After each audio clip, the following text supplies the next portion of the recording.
Students, good morning. How are you all? I wish you all are fine.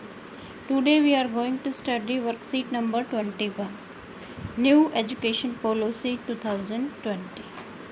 Students, ये worksheet आपके लिए fruitful है क्योंकि ये न्यू एजुकेशन पॉलिसी 2020 के ऊपर है।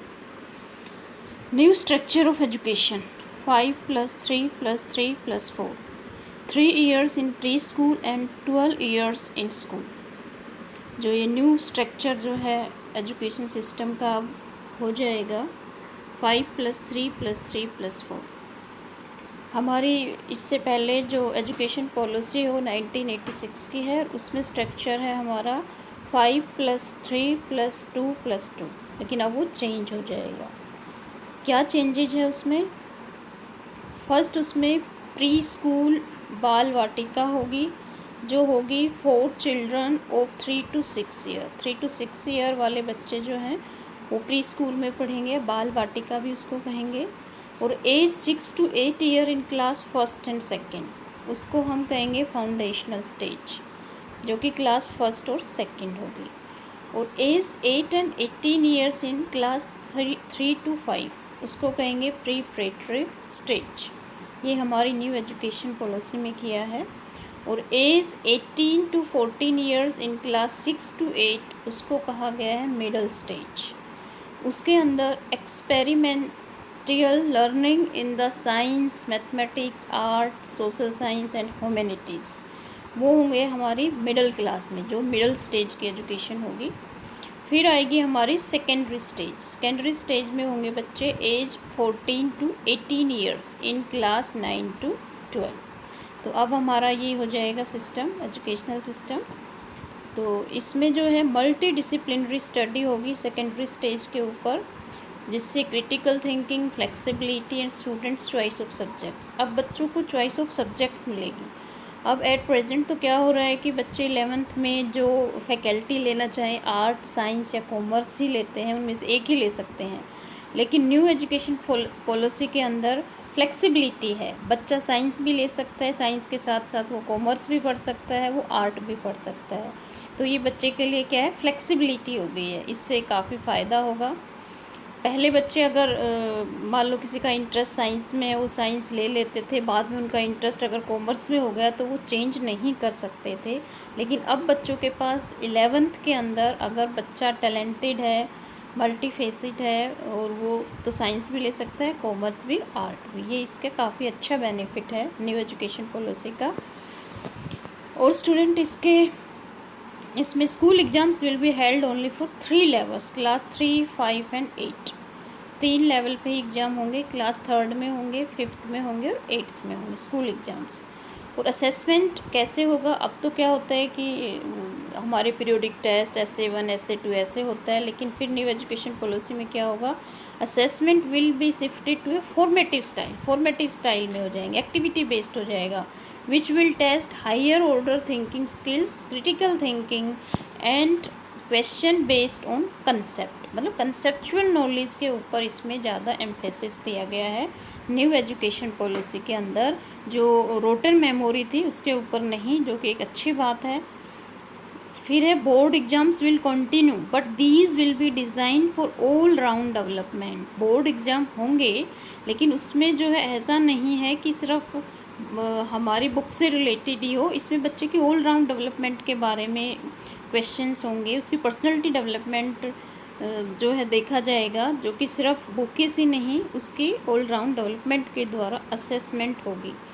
Board exams will have laser stakes, all students will be allowed to take board exams twice during any school year। अब पहले तो अगर बच्चा बीमार हो जाए तो बच्चे के कम नंबर आए, उसके पास चांस नहीं होता था दोबारा देने का, लेकिन अब twice during any school year, एक साल में 2 बार एग्ज़ाम होंगे। One will be main examination, एक मेन एग्जामिनेशन होगा, और दूसरा क्या होगा, फॉर इम्प्रूवमेंट इफ़ डिजायर्ड। अगर बच्चा चाहेगा तो अपने मार्क्स में इम्प्रूवमेंट के लिए सेकेंड टाइम भी एग्ज़ाम दे सकता है। फिर इस न्यू एजुकेशन पॉलिसी में क्या है, home language, mother tongue, local language will be use to teach till class 8। Class 8 तक बच्चे का जो है माइंड डेवलपमेंट के लिए उसी की लैंग्वेज में, चाहे वो उसकी मदर टंग है, होम लैंग्वेज है, लोकल लैंग्वेज है, उसी में उसको टीच किया जाएगा, जिससे कि बच्चे का फिजिकल डेवलपमेंट भी हो, मेंटल डेवलपमेंट भी हो। ऐसा नहीं कि उसको लैंग्वेज नहीं आई तो उसका डेवलपमेंट नहीं होगा, नहीं, उसको उसकी मदर टंग में लोकल लैंग्वेज में टीच किया जाएगा।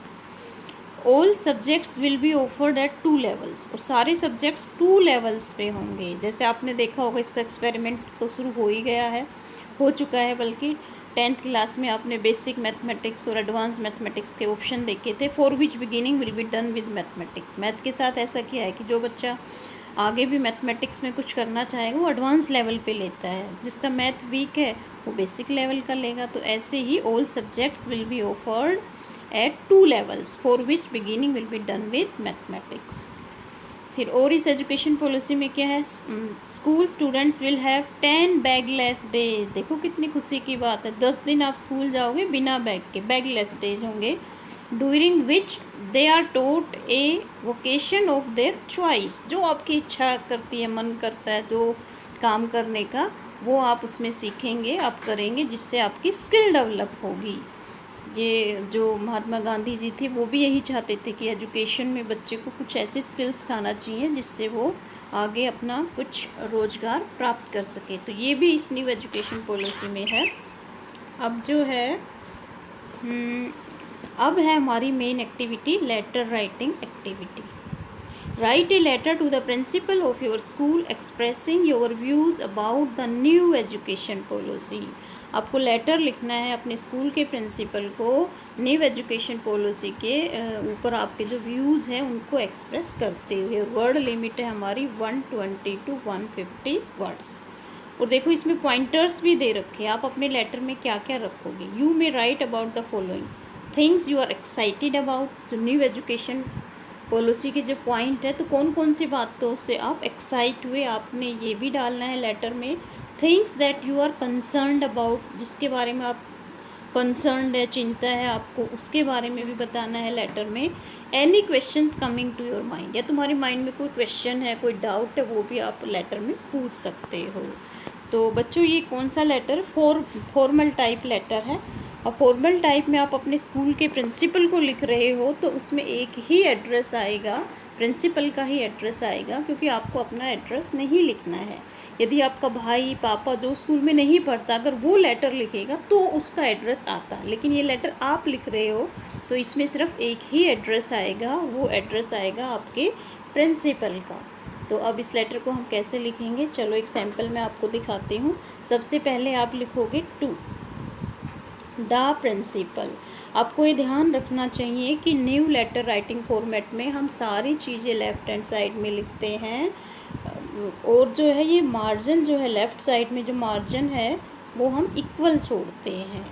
तो पहले टू द प्रिंसिपल, आपके स्कूल का नाम आएगा, मान लो आपके स्कूल का नाम है ये government girls senior secondary school number 2 model town. उसके बाद डेट लिखने में बच्चे काफ़ी गलती करते हैं, सारे उसमें डिजिट में लिख देते हैं, जो कि गलत तरीका है। कई बच्चे डेट को ऐसे लिख देते हैं 22/8/2020। आपको ऐसे नहीं लिखनी है बिल्कुल भी, ये गलत तरीका है लिखने का। ओके स्टूडेंट, आपको लिखना है मंथ नेम लिखना है 22 अगस्त 2020। फिर आपको सब्जेक्ट किसके बारे में, सब्जेक्ट क्या है, regarding the new education policy. जो आपका सब्जेक्ट है वो बिल्कुल टू द पॉइंट होना चाहिए, regarding the new education policy. उसके बाद आप एड्रेस करेंगे रिस्पेक्टेड मैडम। फिर आपकी शुरू होती है body.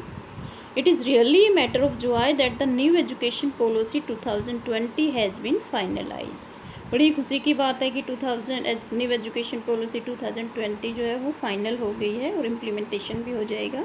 I am really excited to know that, मुझे बड़ी एक्साइटमेंट है। We will have 10 bagless days to learn a vocation giving an opportunity for developing our skill.